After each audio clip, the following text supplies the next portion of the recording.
Guys, welcome back to the Danglers. Sitting here in the bass hole with Dirty Mike, LFB. We have a special guest this week, Shaye Baker, Auburn fishing team alumni, and he's going to talk to us a little bit today, and we look forward to hearing from him. Creator of the fishing team. Founding member. All right, well, let's welcome him in. Mitchell, if you'll let him on. We're good to go. Shaye, can you hear us? I got you guys. How y'all doing tonight? We're good. How are you? I'm doing fantastic. So you just got done recording your podcast, The Angler, I believe, is how you say it. And now you're on with us, and we're just going to talk to you a little bit about your time at Auburn and just your career path in the fishing industry as well. So I guess recording the Angler, and now he's on the Danglers. He stole the words out of my mouth. Just add a D. It's probably a pretty, lateral move, if I had to guess. Yeah. I was an Auburn fisherman once upon a time, so I can imagine all the hijinks that go on there because I lived through them. Yes, there sir. were prank wars and just all kinds of good stuff. Yeah, it's not easy. Shenanigans. No. Many shenanigans. So you're a part of the founding team of the Auburn fishing team. Yeah. So tell us a little bit about that process and what you had to go through to get this started for us. Well, I kind of came along my first semester at Auburn. I think it was like the summer going into my first semester. I saw that Boat US tournament. I don't know if they still do that. It's still a big deal, but that was like the first big tournament going on for college fishermen. They had it out like Louisville, and there'd be like 200 or 300 boats. So that was like the first thing that any of us saw about college bass fishing. So they'd have it on TV on like Fox Sports South or something like that. And at the end of the show, they put up a phone number, said call if you want to register a team or whatever. So I think like I said, it was my summer going in. So I called and I was like, hey, I'm going to be at Auburn. And I'd be interested in starting a club. Like I said, I didn't even know you start the club through the school. I was trying to start it. I was just trying to figure out how to get that tournament, basically. And they said somebody else had already approached them from Auburn named Jake the Ben. So I think they gave me his contact. I found it somehow, and I got in touch with him.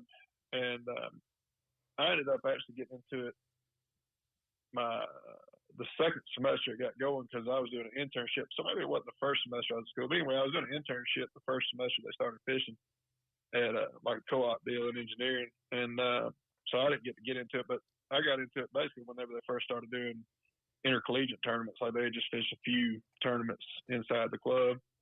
And so it was cool. I mean, it was all brand new. There wasn't even high school fishing going on then either. So, some guys, I guess now when you get into the college deal, if you want to start a team, you've already kind of been through the process at high school level. And it's probably a little bit easier. There's some kind of blueprint. But we was basically just shooting from the hip. And, it was a sports club is how we did it. We were trying to see if we wanted to do NCAA, but there was so many things that even if you tried to go that path, it would add so many restrictions and everything. So we didn't want to fool with that. We knew we'd be better off with less regulation than more. And so that's kind of how we got it going as a club sport. And it was pretty much already established when I got there. I ended up being the treasurer one year and the president one year.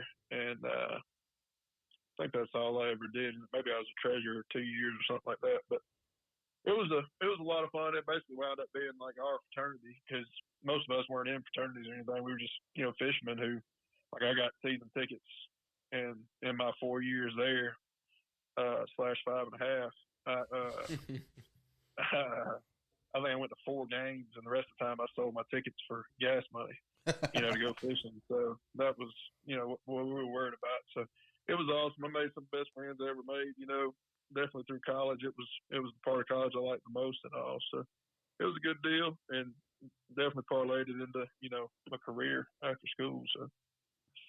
Yeah, that's interesting because you I know you fished the what was it, the Everstars that you did on Okeechobee? I remember you won a big tournament down there. There was the last chance or the wild card he fished. What was it that you won right after college that you won? Well, I didn't end up winning. I led the first couple of days. I had like 29 pounds and then 19 pounds. I had like a 9 or 10 pound lead going into the final day. It was called a wild card. It was Bassmaster's last chance to get into the Classic. And anybody that fished the Elite Series or the Opens could fish it. And it was actually kind of a bad deal on their part because they said, you know, they have a max field of like 180. They were only going to pay 30 places. So everybody's looking at it like, that's a terrible payout, you know? Yeah. But they were basically just, first place they didn't get paid anything, but you got to the Classic. And if you got the Classic, obviously the last check's like 10 grand. So I think second place is like 9 or 10,000 or maybe a little bit more. I ended up finishing third in it. And I got like 8 or 9,000 or 7,000 or something. But they paid, you know, pretty good, especially because once we got to the tournament, nobody signed up for it. There was like mainly elite anglers because nobody in the opens saw it justifiable. I wanted to try to make the Classic. That's all it was really about. So I signed up for it. But, I mean, the payout would have been terrible if they got a full field. They ended up getting like 45 votes, so everybody got paid pretty much. It was the best payout ever. So it worked out fantastic. Definitely worked out. Yeah, but I had like I had 29 on the first day, had a 9-pounder and 4 5-pounders, and then had 19 on the second day. And on the final day, I mean, it was, you know, a Saturday on Okeechobee, and where there was no boats out there on Thursday, there was just people all around me by Saturday. And my little area, I stayed with it, and I just ended up not being able to get it done. But it was cool. That was definitely, I was already working with bass some at the time, and it was kind of the turning point where I had to decide if I was going to fish or work in the industry, because I'm fishing against the same guys I'm shooting pictures of, you know, and it was kind of getting awkward. And that was obviously the closest I'd made it to the Classic. I was, you know, one 2-pounder away from fishing in the Classic, and I was supposed to be working the Classic in a couple of months running the GoPro stuff for them. So the coolest part about that tournament, though, Greg Hackney, we were sitting out back after the second day, and I got like a 25-pound a day average. And he's sitting there going through the standings. We're waiting for the meeting or whatever. It's me and him and like 4 or 5 other guys sitting around. He's in like third or fourth. He working his way up through there, and he said, 25 pounds a day. Dang, Hammer, that's catching. And I thought, man, that's, if nothing else, you know, that was like just getting the respect from those guys. And it ended up being good, too, because, like I said, I ended up working, obviously, more in the Elite Series and all. And it's a big difference when you go out there and they know you can fish versus just some dude out there talking to them, you know? Yeah, for sure. And you don't have to sit there and like try to convince them you know what you're talking about. They just know you do. And so there's a mutual respect, and they got a lot more comfort with you whenever you go to, like I was a cameraman or whatever, so I'd be in my own boat. I'd pull up to them, and they're not worried about trying to tell me where to get, that I don't mess them up, because I knew what they were doing. So I would just try to like ease in there and do my job, and they want you to do a good job because it's, you know, helping their sponsors and all that. So it's helping their career. So it was a cool relationship to get to slide in there and, you know, me play my part and them play their part. And I got to know like Van Dam and all the, you know, great anglers way better than I would have as a competitor, where they, you know, would not want to make your life easy. Versus in this situation, like they want me to get in the boat with them, hang out with them, and do, you know, the best job I can. So it was a good deal that I didn't make the Classic, because if I had, I would have definitely went the direction of fishing for a living, and gambling your mortgage is just something I can't still wrap my head around. But anyway, that's kind of how that one tournament pivoted me towards working more than fishing. Yeah, that's cool for sure, because a lot of the people, I mean, there's so many people going in through college, and only so many of them can compete at the next level. But a lot of these guys still have the passion for it, and they want to be in the industry, whether it's not through fishing. And that's why we really wanted to reach out to you to kind of see what the other options are besides just competing in the tournaments. Because I know you do editorial work for Wired to Fish, and you run your podcast, and you've always been kind of a voice in the industry. Yeah, the way it got started for me, and I mean, I never hunted until like last year. I finally started hunting because I kind of got bored with fishing. You know, it kind of is hot and cold, and I want to do something else. Like I'll dive in a kayak fishing for a little while, go hunting or whatever, and just try different stuff. But I realized at an early age, like if I'm gonna hunt too, I'm gonna dump half my money and energy and time into it. And I'm not gonna be good at either one. There's very little that you can do in the hunting industry to make money. You know, in the fishing industry, you got tournaments, but then you also got, you know, covering tournaments. You got a lot of magazines and fishing shows and everything. In hunting, really, there's just a few few hunting shows. There's no competitions, and you know, maybe work for a gun manufacturer or something like that. But it's not. There's really not near as many channels in the hunting industry. So I just, pretty young, I said I wanted to be a professional fisherman at the time. That was my main focus. But I said I'm just gonna put all my effort into this. And I played basketball because it's in the winter and there's not much going on, in high school in the fishing world. But I didn't play football until my senior year. Like all my focus was on fishing.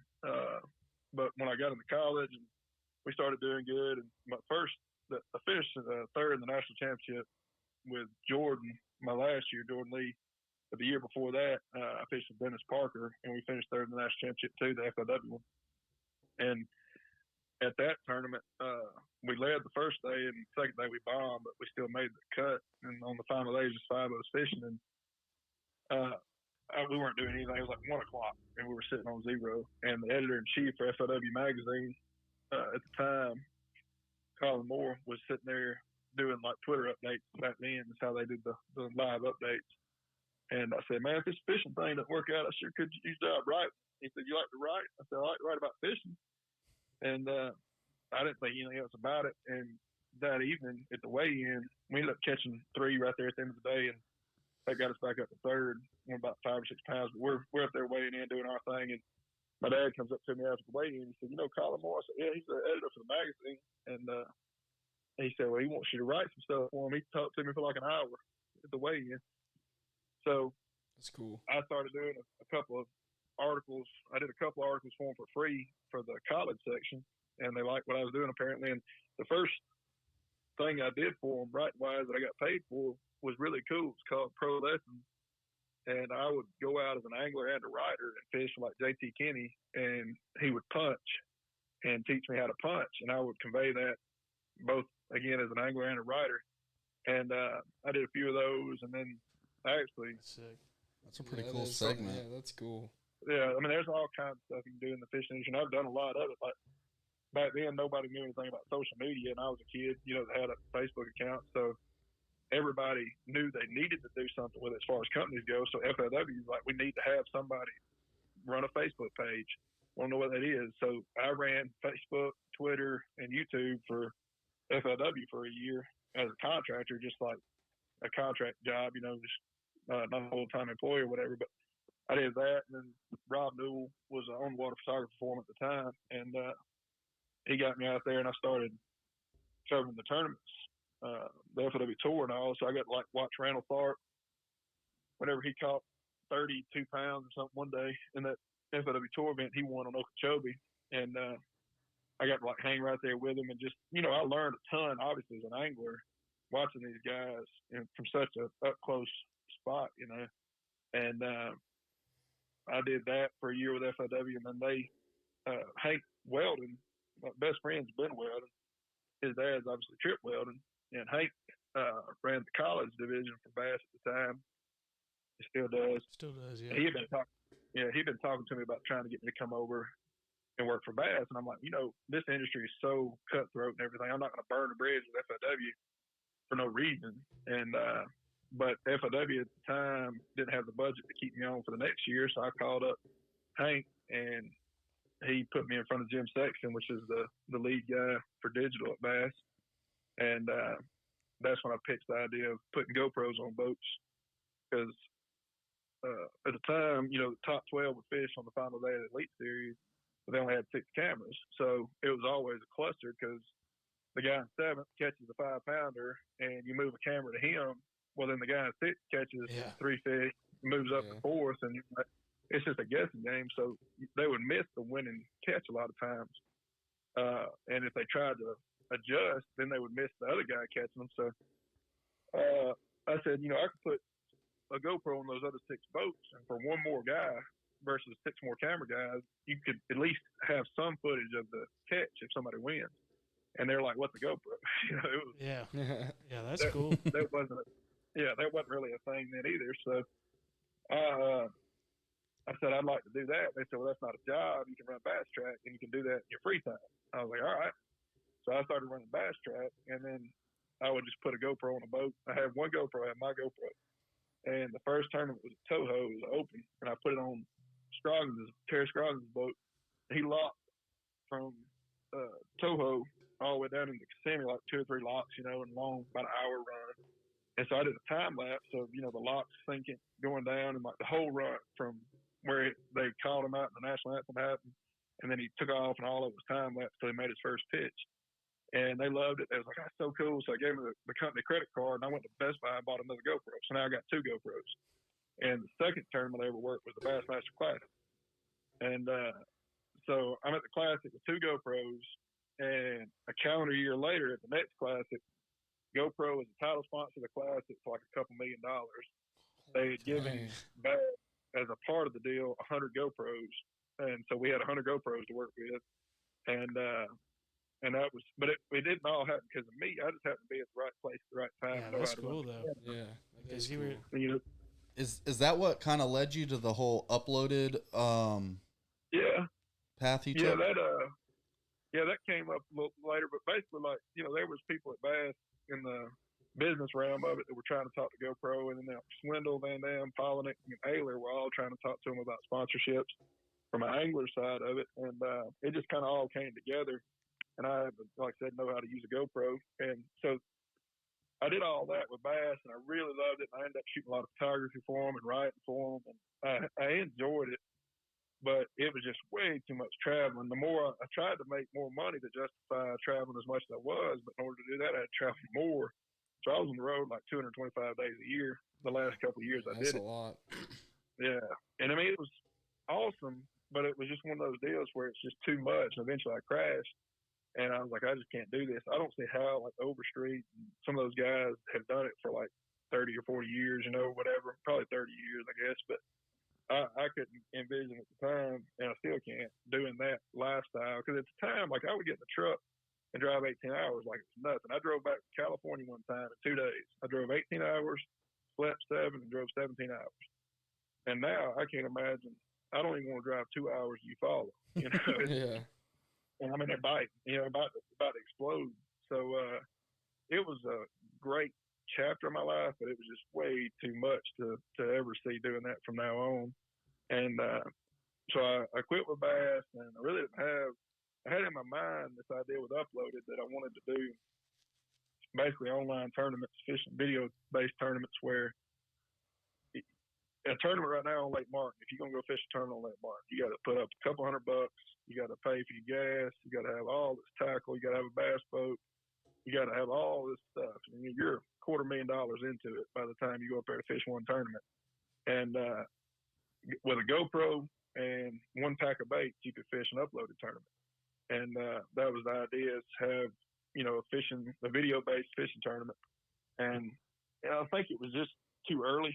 I think that I liked it, and a few of my friends liked the idea of it, and it's something we would have wanted to do. But I was probably 2 or 3 years before enough people had GoPros and had the, you know, that.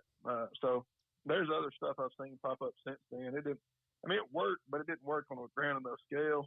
We had some of the issues we ran into is we'd have like 4 or 5 really good fishermen who are also really good videographers, and that deterred 100 good fishermen that didn't know how to use a camera. So they have one GoPro and no clue how to edit, and they had no chance in the competition. But we would get like 4 or 5 commercial quality videos. Like, you could, you know, Pure Fishing could run it as a commercial the next day. And that was the goal of Uploaded. I wanted to be able to create content on a mass scale that these companies could use to supplement their advertising, where Van Dam sitting on the front of the boat saying this is the best crankbait ever, sells crankbaits. But a 14-year-old kid walking around a pond ain't got what Van Dam's got to work with. If he can watch another 14-year-old kid walk around a pond and catch a fish on something, he's liable to buy that before he will that crankbait Van Dam's talking about. You see what I'm saying? Yeah, for So sure. the idea was content marketing, product placement, just have, you know, all this content come in, and I would turn around and push it back out to the sponsors as advertising, that they could, you know, just ready-built ads. And it worked. It just didn't work on a big enough scale to keep it going. We gave away a couple of bass boats, and I mean, it was a great deal too, but it just, like I said, it was a little too early, and there were too many kinks in it like that. We tried to do a reboot with it with a pro-am version, where the pro side, you could do all these crazy edits and anything you want to do. On the amateur side, it was just a one-shot deal, just one clip, no cuts, no edits, just one fish catch. And but if I'd have done that to start with, maybe. But for whatever reason, it didn't work. And that it's still out there. I could still try to get it back going, but I really don't know what I would do different enough to get it going on a grand scale without dumping a bunch of money into it. It's just not. I don't want to risk that again, Yeah, there's no doubt. I actually submitted a video I've to Uploaded Fishing. So I remember sending in my video, and like I kind of edited it, like put a little title on it, like Gunnersville Chatterbait 4-pounder or something like that. Yeah, I think I did the. I think I submitted something for like the rattle trap or something like in the pond before I ever had a boat, and it was. I remember that the rule was it had to be missile baits, and I had like a missile baits shockwave or something on the back of my chatterbait. I like skipped up onto this dock and caught like a 4-pounder, and I was like, yeah, missile baits, like let's go. And then I submitted it. Then I remember seeing Mikey Ball's video. Yeah, it was like, oh my god, Mikey no Balls, chance that I win this. And then Darian did his, and Darian's like YouTuber now, and he's like doing it full time, like all this social media production for all these companies, and he knows what he's doing. Yeah, that's kind of what we ran into. Like it was. And I mean, we wanted the really good content too, but we also wanted a lot of numbers. And you're not just gonna get, there's not 100 even now. There's not that many that are on Mikey Ball's level, and so it was just kind of some things we didn't foresee when we started it that ran into challenges, and it needed to be structured a little different. But yeah, it was an interesting idea and effort, but just wasn't something we could pull off. Yeah, I think it's definitely a really good idea. For sure. It was super cool to watch. Yeah, it was really cool to participate in. Like, got me excited at least, Yeah, it made you think you had a shot. But then you didn't just have the grand prize. You also had other, monthly prizes, too. Like, tackle warehouse giveaways, all that good stuff. Yeah, I remember watching, like, you would do the, you remember when you did that, when missile baits came with what's it called, the 48? You did the 48 ways to catch them. I remember watching you put all of them on a rig, and you're fishing on the middle pond. I was like, oh, I have got to go here. Yeah. I remember you caught a little spot or something. Yeah, you could catch it. I mean, why would you? But that wasn't the point. Like, the point was, like, I'm trying to figure out several different ways to catch a fish with this, and we're running. I mean, you can't do it with a shaky head. Yeah, that was later on in the series. Yeah, it was way deep. It was like 40. Yeah, when you threw it on an A-rig. Did you think that was going to work, or were you just kind of hopeful? I usually just hope anything I do works, and I don't have a lot of confidence going into it usually. But I was like, again, I mean, once you get, try to name 10 ways to use a worm. You know what I mean? Once you get past like 10, you have to get pretty creative. And it wasn't just me doing it either. It was, John got that deal going, Cruz, and he was doing it, had just different people standing in. But I said, I'll send in 4 or 5 ways. And like I said, by the time I procrastinated, so by the time it got to me, I'm like, oh, crap. And, I cut like the worms in half. And all they have, obviously, they don't have a shad color worm. So it was like a green pumpkin back with like a pearl belly. And I just cut like the 5 ends off of worms and put them on a mob, flash mob or something, and threw it out there. So if it didn't have the blades, I probably wouldn't even got to bite. But I caught it on a worm on a A-rig, whatever. That's pretty fun. That's cool. I was fishing the other day, and I actually saw an A-rig. It was a 3-wire on some dude's center console. Like, he had like the rod twos with his rod sticking straight up in the air, and there was an A-rig reeled all the way up to the tip of the rod, and it had a 3-arm with 3 black and blue beavers on it. No blades, just the 3-arm with. He's just dialed in on a punch bite. Yeah. That's a secret bag. That's some. I wish we hadn't talked about that. Honestly, we can edit it. Yeah, we'll cut that out. Yeah, edit that out for sure. That's a bag. No, I did. I made a post one time when A-rig first came out, and it was like that. It was a clothes hanger, and I had 5 hollow body frogs on it. And I was like, this is my kind of A-rig bite right here. And just drag 5 frogs over a mat. Oh, it'd work. But I didn't try it. I remember when the A-rig came out, and they were so hard to find. People were making them out of clothes hangers. Oh, yeah. The best thing I saw people making them out of was like the whisk. Really? Yeah. I never saw that, but that's smart. The whisk was the juice. Like an egg beater. Yeah. That was like you could just make it as many wires as you needed to. That's definitely smart. I never thought about that. I remember seeing, I think it was Matt Lee posted a picture on Instagram of that. Really? His homemade whisk egg beater A-rig or something like that. I was at that tournament. That was like in my early days when Paul I caught that, did all that. That was my early days working with FOW. At the time, I was just doing anything. I was straight out of college. I might have still been in college, but I was working the FOW tournament at Gunnersville, and I was helping them set up and tear down the stage. I was just doing whatever, Yeah. And Bill Taylor, he's like, "Hey man, we ain't got enough co-anglers. You want to fish this tournament as a co-angler?" And I was like, I ain't got the money to pay the entry fee or whatever. He's like, "No, we need co-anglers, so we'll you ain't got to worry about paying the entry fee. We'll comp it just to where we don't have to give up a boater's entry fee." I was like, "Heck yeah, I'll fish." So I draw out on day one with Greg Hackney, and I didn't know any of these guys at this point, And we go running way upriver, and we're fishing like this little ditch in one of them creeks up there. I don't remember which one it was, somewhere around Mud Creek up there, but we're fishing down this little ditch. And I done told him that morning, I was like, "Look, man, I ain't got a dog in the hunt. I don't have an entry fee in this or anything. Like, I'm just, explaining the situation. I was like, I was just working yesterday, and today I had to go fishing." I was like, "Cool." And so he's flipping down one edge of this ditch, and I just turn around and flip out, the other side, because I'm not going to flip right behind Greg Hagen. I'm an idiot. And he's like, "Hey, man, if you don't mind, I'm going to flip my way back out on that side." I'm like, "Well, damn, what are you supposed to do?" He's like, "All right, cool."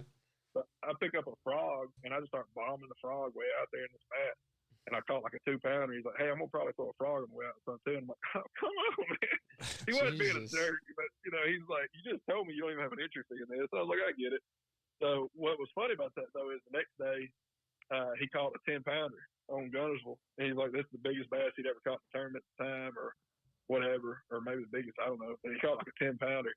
And he's like, "Hey, Hammer, you know where you was throwing that frog?" I was like, "Yeah." He's like, "I caught this one on that frog now." I was about to get out of there. I said, "I need to throw a frog for Shaye." He bombed a frog out there and caught a 10-pounder. I was like, "That's messed up, man." Dang. But, That's hilarious. But I do.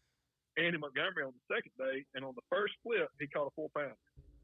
And he ran like 30 minutes or whatever. First flip caught a 4-pounder, and that was the only bite either one of us got all day. Hey. And I'm like, I've always heard that, you get a bite on the first cast, bad luck, whatever. And I was like, whatever. I'm not superstitious. I am a little stitious. You know what I mean? Not to quote Michael Scott. But anyway, that's how tough the bite was, though. Like, Hackney caught like 3 fish on day one, and Andy Montgomery caught that 1 fish on day 2.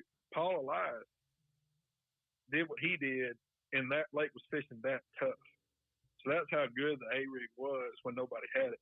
The first day of the tournament, it was like Bob Burley and Paul Elias were the only 2 that had it. And then by day 3, I'm off the water now, and I'm like up there around the dock just helping them put out coffee and donuts, whatever they needed done. And there was a fire delay, and either on day 3 or day 4, like day 3, it was top 20. I think 18 of them had it at that point. Like, word had gotten out. They're running around finding it wherever they could.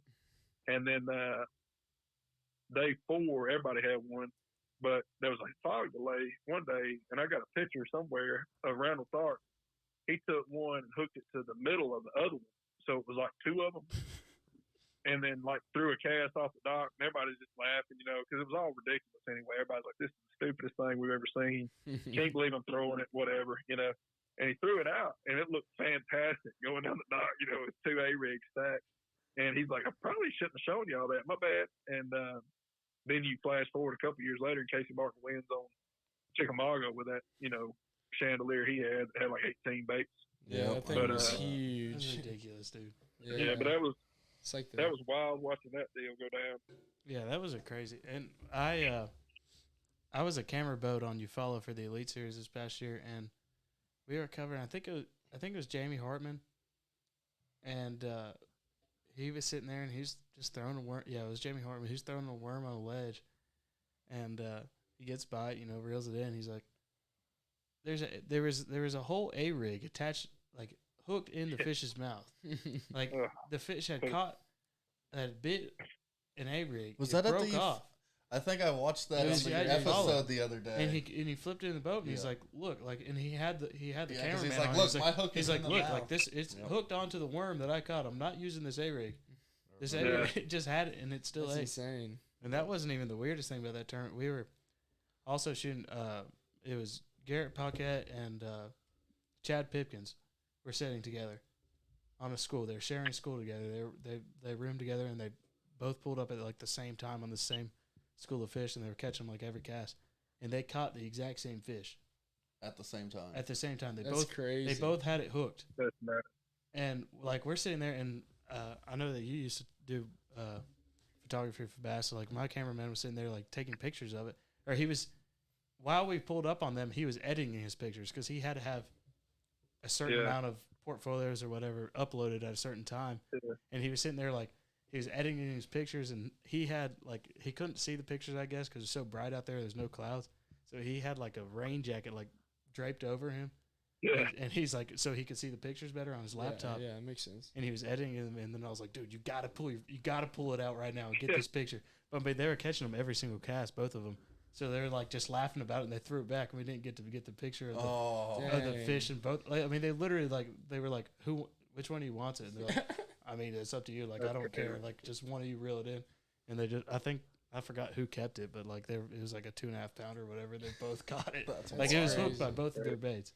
Not just the line wrapped around it. They should just both get to weigh it in. I mean, maybe. Imagine being the first person to throw an A-rig by Guntersville Bridge. That'd be pretty nuts. How stupid would that be? Yeah, it was wild. Old Paul, he sat out there and whacked the bag, obviously. And what's interesting now, though, you know, things come along at certain times, and if things happen differently or whatever, it wouldn't be what it was. Like now on Lake Guntersville, if the A-rig came out now, it would not have been as impressive because that eelgrass up there is everywhere. We did a head-to-head between Boy Duckett and Cliff Crochet a couple of days ago, and I've been up there, you know, a couple of years, or last spring maybe. But that eelgrass up there is floating everywhere, and you can't make a cast with anything like that now. So, like where Paul caught him on that bridge, I mean, he would have maybe been able to make a tenth as many casts as he did, you know, without interference from all that mess. So it's just crazy weird to think about. Yeah. Just the way, like, them spraying grass could have completely changed the way this one bait who, like, blew up the fishing industry. That happens 3 years later where there's not as much grass, or however long it took for that grass to get where it is. Yeah. Things would be different. It's not just grass, the eelgrass that gets chopped up and you can order a camp. It just floating everywhere. It's just floating everywhere. That's the worst. So annoying. It's a mess. You can't fish like any of the riprap, you know, like where you can usually pull up and throw a crankbait. If the wind's been blowing that way, there'll be eelgrass floating thick for like 30 feet. Yeah. So, like, I think Hank Cherry had problems with it up there a few years ago because it was already going then. But, like, where Hal won the Classic on Spring Creek Bridge or whatever, it would have been very hard to fish. You can't throw anything up against the bank. And if the wind's blowing that way, it blows the eelgrass up there. But, like, on those causeways, if the wind turns around and blows the other way, it doesn't blow it off because it just goes over it. As it comes over the causeway, it just goes over that first, 30 feet of water before it hits the water again. It's protected. So it's just a mess up there all the time. But talking about the A-rig, Andy Poss, when I was in college, I was fishing a terminal in Pickwick. And the guy that made it to start with, Andy Poss, the actual original Alabama rig, was in the parking lot trying to give them away. This is before it blew up. That's crazy. And he's like showing us pictures of strike and stuff he's been catching on the dam. We're like, dude, get out of here. We don't care. This is the stupidest looking thing I've ever seen in my life. No, thank you. Please leave us alone, weirdo. And like 3 months later, whenever it was, lo and behold, the greatest fishing lure ever made. And we were out, me and I don't remember which one of us was up there. It was a couple of Auburn guys. It was like, that was a mistake.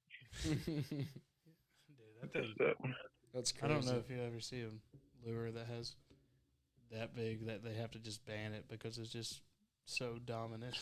I feel like Panoptics is right on track. Yeah, that's what I was going to say. I think that's the only thing that's made that big of a difference, but it doesn't make as big of a difference for the novice angler as the A-rig did. Like anybody can pick up an A-rig when it first came on. Like you still got to learn Panoptics, and the other problem with Panoptics is there's a lot of money involved. Yeah, the A-rig, terminal tackle. You got major sponsors in the industry that have dumped millions of dollars into R&D now for Panoptics and forward-facing sonar from whichever company it is.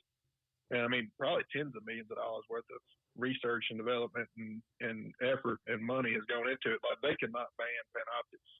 Yeah, they start trying to ban that, they're losing sponsorships that these electronics companies have, and it's just going to hurt them in the long run. Ban Panoptics, then it's like, well, why don't you ban 360? And if you ban 360, then like, why don't you ban side scan? Like, it's probably not the path they want to go down.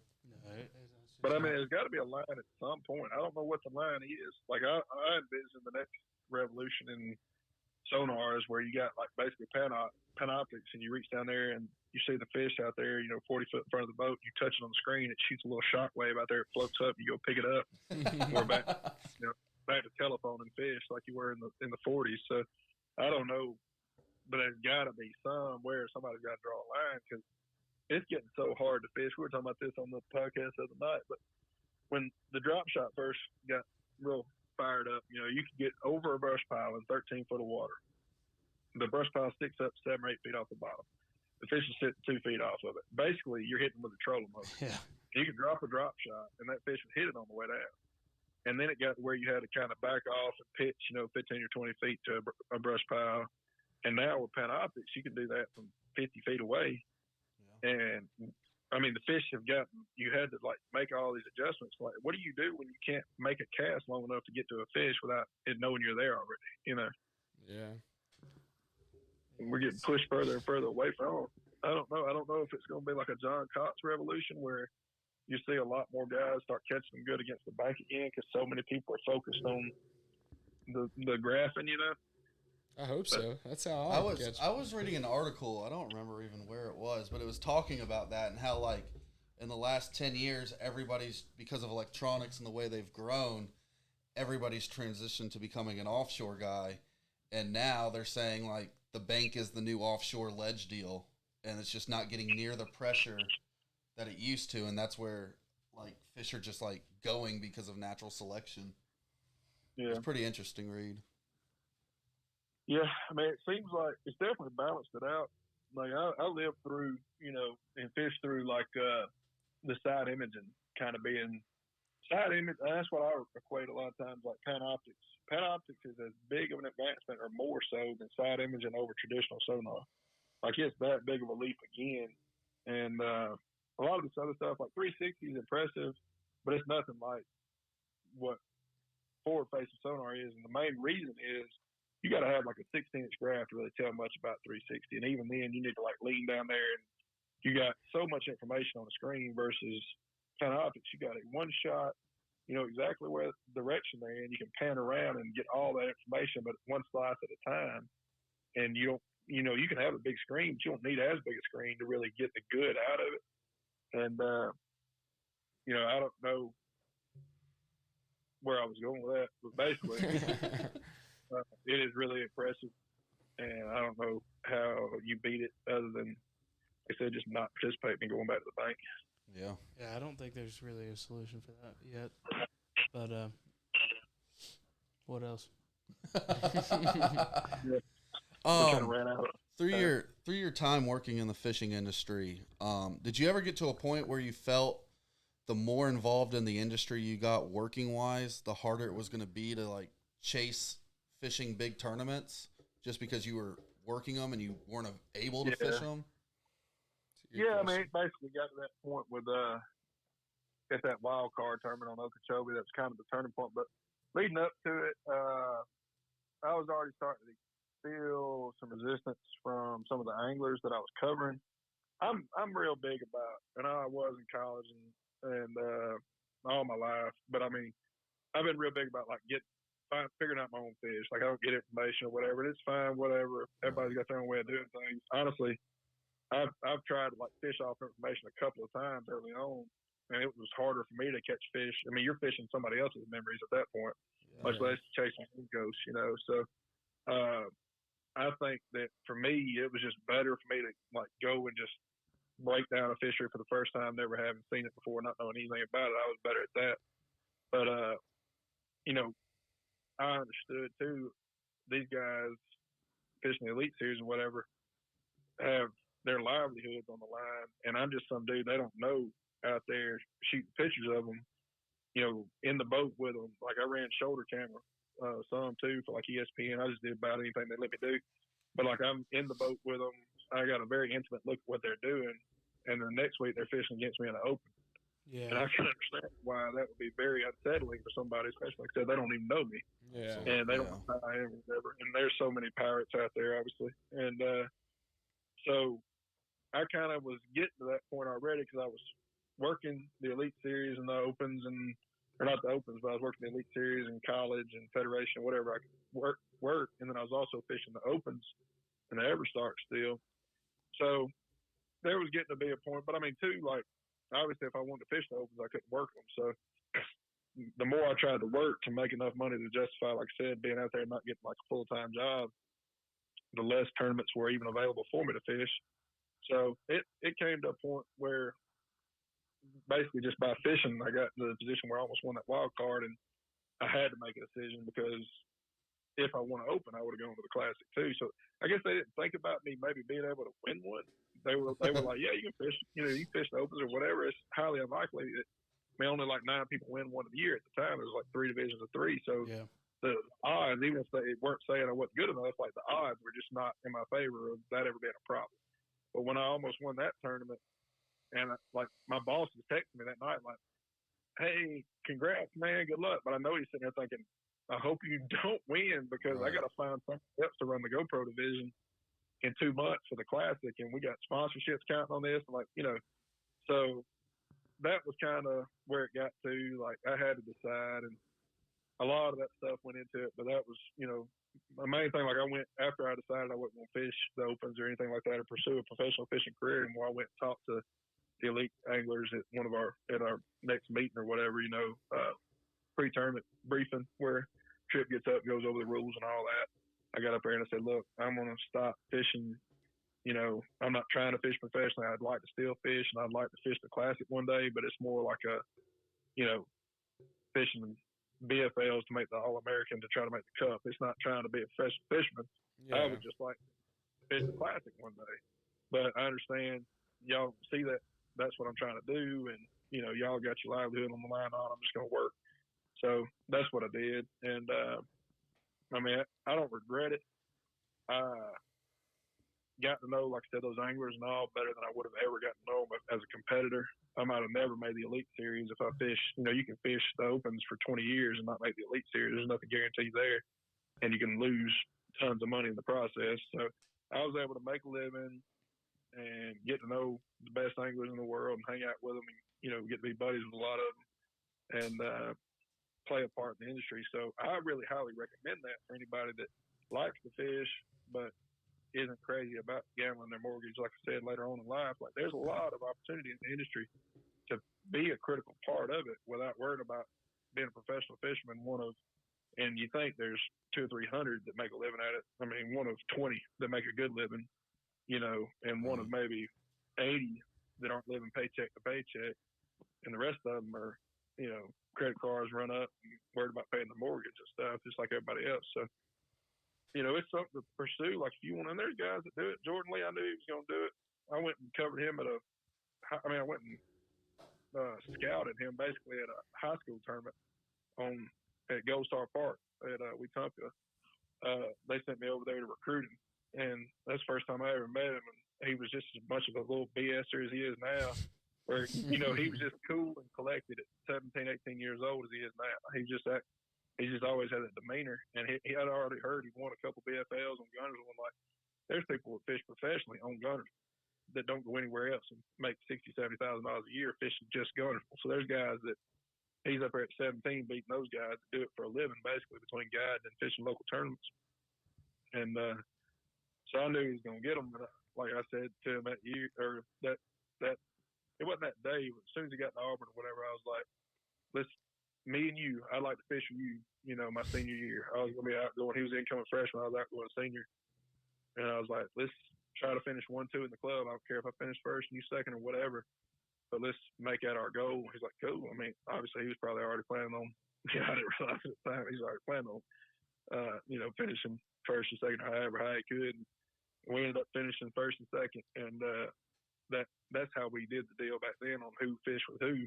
It was based on how you finished in the club qualifiers. So I finished first by like 2 points, and he finished second. Lakes he's never fished in his life. I've been fishing them all my life because he's, you know, up North Alabama. We're fishing all these down here, and he was like right on my heels. And we fished together, and then third, fourth, and fifth, and sixth, whoever fished together. But that was how we picked out who was going to fish on the traveling team.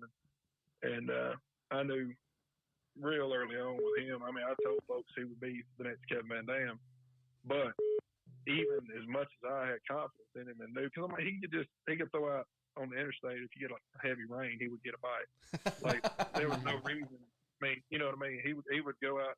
I saw him catch the big fish for the tournament, sitting in the Bill Dance chair, you know, bucket seat or whatever, on Neely Henry on a shaky head on a spinning rod. Ain't nobody had a bite, dude. Like it was one of the Southern Collegiate tournaments, and there was like 100 boats. Day one, 80 boats zeroed. And he caught the big fish. Yeah, he went out that night and had a recreational evening. And the next day he was not feeling that good, so he's sitting in the bucket seat, like I said, and throws out there and catches the big fish for the tournament. But that's how he's just very good, and it's pure and simple. And I could see, you know, but even as much confidence I had in him, I never would have dreamed the kid would win 2 classics right out the gate.